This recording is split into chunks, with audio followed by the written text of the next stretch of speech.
Hello and welcome to some more Star Citizen. There is a new Star Citizen Alpha 4.4 EVOCATI patch. It's looking like it's pretty ready for first wave PTU. That should be coming very shortly.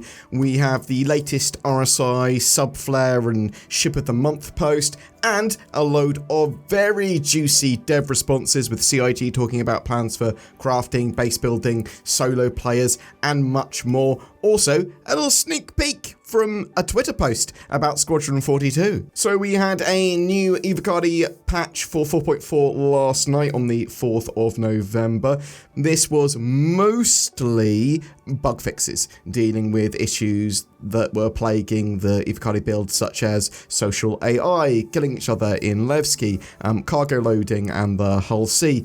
Lots of other problems with Levski actually as well, talking about it, and some crashes. You can expect that to go to wider PTU real soon, so it will be within the next couple of days. Unless something crazy happens. That is not a confirmation, that is an expectation and the plan from CIG. Also with that, there was some further art, lighting, level of detail and performance polish for Delamar and Levski, because around Levski, around Delamar, there are some big performance drops. And it's at least a bit better now. I'm really interested in knowing where you want to call your home in Star Citizen in 4.4. Do you want to spawn in Nyx, Pyro or Stanton? And I suppose where exactly and why? We've had a load of dev responses recently on Spectrum forums, and I've trawled through some of these responses. There was a follow-up on some of the talk of Genesis tech, and we know a load about this from the CitizenCon presentation. We know that the planets of Nyx will be coming later in 2026 when they add the Genesis tech in, because the planets, as far as I'm aware, require that tech to be implemented. I've done a video talking about that and about a follow-up thread that was there,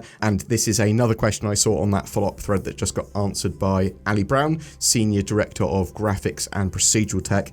The question was, is there any chance that a mineable deposit or rock could spawn inside a placed building or base? We know that Genesis planets are partially deterministic when it comes to what's spawning and where for minables and all that sort of stuff, and Ali said, nope, this shouldn't happen because the mineable system doesn't spawn a new rock in V5. It adds minerals to an existing rock. So the rock was always going to be there, and so will be there when the building was first placed. But we also use volumes to remove scattered objects around buildings, and this will be the case for base building too. There was also a series of questions on base building and crafting that was answered by Declan Holmes, who is the senior systems designer at CIG, I believe, with the first one being crafting blueprints and resource persistence. With crafting tier 0, I have two questions dealing with persistence. Will the crafting blueprints be something that gets bound to our accounts, similar in nature to earnables in game, like event rewards, etc.,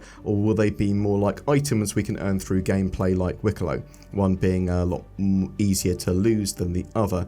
Also, with minables and materials for crafting, will those be persistent between patches or will they get wiped? Declan responded, the long-term persistence issues with resources are looking to be addressed. For blueprints, they will persist through patches, but are not permanently bound to your account like event rewards. So if there was ever a full wipe, they would be lost. The exception to this rule is some cosmetic blueprints. The long-term goal with cosmetics and paints is to convert them into a blueprint, so they no longer physicalized at a location like ship paints or bound to an entity like weapons and armor. If one of the items that you earned in an event is converted to be an item and cosmetic blueprint, then that cosmetic blueprint will of course still be permanently attached to your account. Just to be very clear, a cosmetic blueprint does not craft the item itself. It allows for that cosmetic to be applied to the item via the crafting UI. So if you earned an event armor with a cool red skin,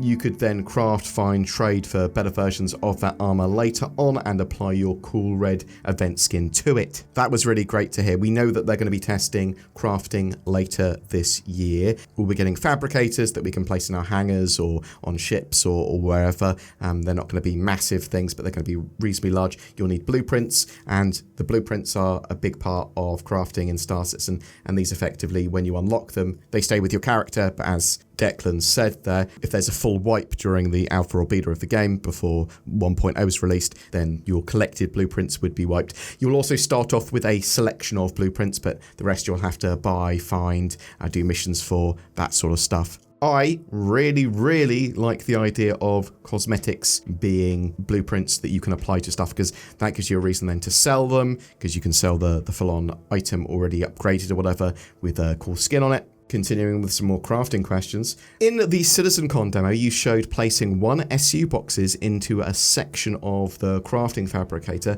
that appeared to support up to a 2 SCU box. If a blueprint requires 6 SCU of iron and 4 SCU of copper, but I only have those materials stored in 32 SCU containers, how does that work in practice? Also, in the 2024 crafting Q&A, you mentioned that some fabricators can output to a cargo grid. Will we also be able to input resources directly from a cargo grid or our ship's inventory? Again, we had Declan responding. For tech preview, the fabricator can input and output from your location inventory if it's within your hangar. So in your example, with 2 32 SU containers of iron and copper, so long as you have them stored away in your freight elevator, they'll appear as materials to select within the UI. Beyond tech preview, yes, it will be more flexible, being able to connect to a ship cargo grid and inventory for input of materials and output of items. That's really good to hear, because CIG thinking about the quality of life tweaks they can make here already is essential. You don't want crafting to be fiddly. Homesteading land claims, how will this work? Really curious to hear the development plans on how instancing, sharding, or just simply in general the devs plan to handle homesteading with the current server architecture, especially when it comes to raiding or defending and attacking across shards and regions. For people that don't know, base raiding will be a thing in Star Citizen, and this will be like station wars as well. So people that build space stations, people that build bases, you can attack them. In UEE and protected territory, you don't have to worry about that. You just pay your taxes. Those bases can't be attacked. So the response here being, within a region, e.g. Europe, a copy of every land claim and base will exist on all shards. So the same land claim cannot be taken by 2 different people. Assuming the owner has opened up their base to the public, you can access their player-run store on any copy of the base, or use their crafting, refining facilities if you have permission to do so. For the stores, the inventory of what's for sale is shared across all shards. However, when it comes to raiding a base, this can only occur on a single shard. Which shard this happens to be is dynamic, depending on the circumstances. The easiest example is if the owner of the base is online at their base, then the shard they're on is the only shard where the base can be raided. If you attempt to attack a base and you are not on the correct shard, then you will be given the option to transfer to the correct shard. Likewise, party or org members arriving to defend would be transferred to the shard where it's kicking off, so they can actually help. I saw a thread, question for CIG, are solo players being left behind? I have to admit, I'm starting to feel cheated. My main concern is that CIG seem focused entirely on multiplayer gameplay, leaving many of us, the ones who own medium and large multi-crew ships, completely behind once engineering arrives. Right now, armor doesn't work, ship size doesn't matter, and a small fighter like a Gladius can easily take down much larger ships by simply getting behind the pilot and burning through shields and engines. So I need to ask, what exactly is the plan here? Are solo players just being left out on purpose? Because from where I'm standing, it really looks like CIG is abandoning over 80% of the player base. Weren't we told this game would be for everyone? If AI blades are still years away, then replace turrets with PDCs or some kind of automated defense system, so solo players with medium and large ships can actually survive and participate. Right now it feels like you're trying to build skyscrapers before laying the foundation. Chris Beckford, senior lead programmer at CIG, responded, I understand where you're coming from. I love a big ship too, but we as devs don't join orgs, so I'm left to wander the hangar bays and corridors alone. But they really are multi-crew ships. It's not just that they're more effective with a crew than without one, they are actually intended to be crewed. For example, the reason a capital ship has gun turret is because they're less maneuverable than a smaller ship. Multi-crew ships just require a different style of play. I want single-seater ships and some larger ships, more like medium ships, to be able to be soloed entirely by a single pilot. 100% small ships, maybe medium ships, maybe even some slightly larger than medium ships should be able to be soloed. You'll also have AI blades and NPC crew to help you when you can't fill enough crew of a ship. And yeah, you might be able to run some massive ships like capital ships with a mixture of AI blades and NPC crew, but multi-crew ships are meant to be multi-crew. I do want CIG to make the, as I said, on the smaller side of things, maybe medium ships, give more options to players to be able to run some of these sensibly solo. Also, engineering's a big thing, right? You're going to need to repair your ship while it's flying around. You can always join someone else's crew or get a crew of your own. I do want people to ask questions and talk freely about Star Citizen and what they expect and what they want. Even if I don't necessarily agree with them, I do want them to be able to share their opinions and then that to be talked about a bit, because you get a nice melting pot of ideas, and then you can go, well, multi-crew ships are supposed to be multiple crew, but you can alleviate that. You can actually run that with an NPC crew, just not yet. I've been following a thread as well. Why is Amelia Boyd calling us? She's the leader of the Frontier Fighters. Basically, she can call you and go, oh, why are you taking missions for these guys? Oh, I'm going to get you. This is interesting as well, because it feeds into the, do you want comm calls from enemy pilots that you take down, hearing them swear at you, go, ah, and explode or whatever? Or is that too unrealistic and cheesy? What do people want? What do people like? Do you like, well, actually, no, that's very Wing Commander, or I like that sort of thing, or no, I hate it. Should you just be able to turn it off or on based on your preference? There was an X or Twitter post from Squadron 42. This had a cool little thing about the Odin system. So we know this is going to be the focused system, or one of the main systems in Squadron 42. It says the jump points here are Kellogg, Nix and Tanga, and there's points of interest with Fortune's Cross, the Sidio Station and the Coil, and obviously we've seen some of these throughout the years in various teasers of Squadron 42. And then it says, report, despite its checkered reputation, Odin acts as an oasis of the UEE in this corner of the universe.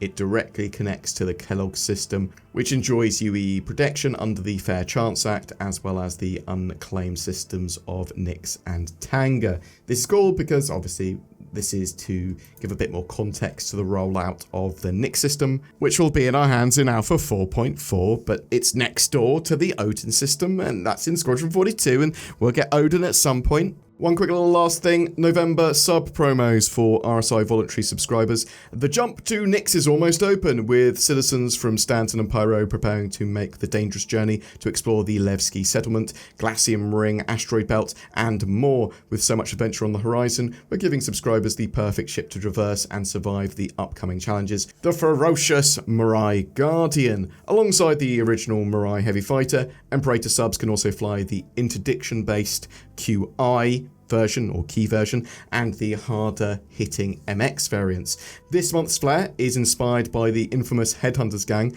as the Pyro Must Burn storyline heads to its dramatic conclusion. So you've got this misfit bonefire jacket with a cool burning skull on it. It's an upper body, it's a whole torso and skull. And you've got the very unique Warlord throne. So this is made of some giant bones and cobbled together with old metal. It looks like a skull from the back. There's some giant red feathers. It's a bit weird and Mad Max / savage. I'm really interested to know if this is the sort of sub-flare that you like. You're like, oh yeah, that's cool, or nah, not for me. Boom! That's it for your updates today. I'm really interested to know, are you excited for the crafting mechanics and base building? We are supposed to be getting crafting on the tech preview before the end of the year to test out. We're not sure how closed that test is going to be. It will be for EVOCATI first, almost certainly, and then hopefully they'll expand it out so we can actually show and talk about it. The same with engineering. Engineering is going through some more updates after its EVOCATI tech preview they did. Might come back soon. That's what I'm hoping. Are you looking forward to Alpha 4.4? Have you been playing in the EVOCATI build? What do you think of that? When do you think it's actually going to go to wider PTU? Has it already gone to wider PTU? What do you think of solo play on larger ships? Do you think, yeah, 100% that should be supported even without NPC crew? You should be able to fly an Idris solo? Or do you go, no, it's mod crew for a reason, we've got engineering for a reason? That diminishes the fun in the game for actually many more people. What are your thoughts or questions? Tell me in the comments below. And also something else you should do below is click on the links to NordVPN, or just go to nordvpn.com/BoredGamer. Oh, what's that? Better accessibility, security and privacy on the internet. Fantastic. That's going to make you happier and safer on the internet, which is the same as happiness. Maybe if you equate that to safety. Get NordVPN.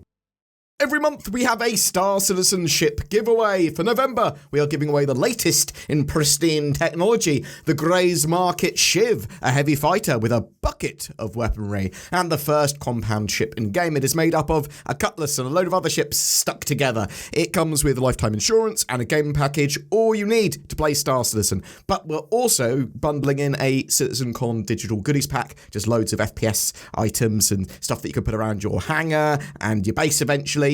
Just comment on any of our videos during the month to be in for a chance of winning that. Also, a big thank you to CIG for providing that prize. If you would like to further support the channel by clicking the join button under our videos and becoming a channel member or becoming a Patreon, then please do. It helps out a ton and enables us to make daily Star Citizen content, even when the YouTube algorithm or revenues are unkind. Please don't forget to like, share, subscribe, and click any of the affiliate links under our videos. That helps too. It gives us a little kickback. Share with us your feedback and what you'd like to see. We'll see you in the comments below. Thank you so much for watching to the end of the video.